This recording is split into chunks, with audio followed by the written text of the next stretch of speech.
احمد ولی هوتک په دې وروستۍ لوبه څومره پیسې واخیستلې یو د پرتکرار ترینو سوالونو ده چې د خلکو په ذهن کې راګرځي که غواړئ د دغه پر قدرته قهرمان په باره کې پوه شئ نو حتما له پښتو یوټیوب سره اوسئ او مخکې د ویډیو لیدلو نه کافي دا ویډیو در سره لایک کړئ او په چینل باندې یو سبسکرایب ووهئ. احمد ولی هوتک چې دا یې 12مه لوبه وه او 11 لوبې یې ګټلي او یوه لوبه یې د دینیس کنکوف څخه بایللې ده چې هغه یو پرقدرته لوبغاړی د روسیه و.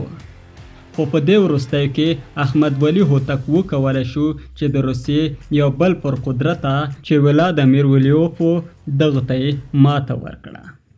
او تنها یوه ماتې له دینیس کنکوف لري چې بیا 2 افغانانو هغه ته چیلنج ورکړ او هغوی وبایلله. خو د مهمو سوالونو څخه دا ده چې احمد ولی هوتک په دغه لوبه په دغه سازمان کې څومره پیسې واخیستلې.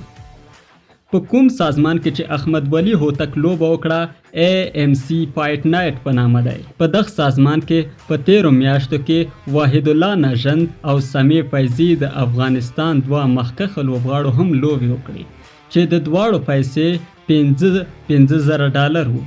او احمد ولی هوتک هم په همدې رینکینګ کې له روسي سیال سره لوبه وکړه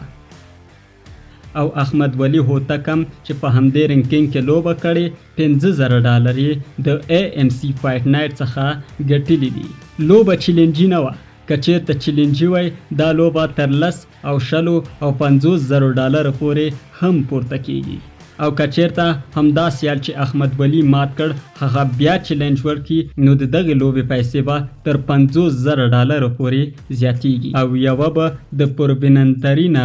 لوبو څخه دا لوبه حساب شي. خدای دې وکړي چې احمد ولی هوتک دغه نه بلکې دینیس کنکوف سره لوبه وکړي او له دینیس کنکوف څخه خپله لوبه وګټي. دا به ویډیو که ویډیو مو خوښه شوې حتما یې لایک کړئ، چینل در سره سبسکرایب کړئ او په آخر کې له پښتو یوټیوب سره اوسئ.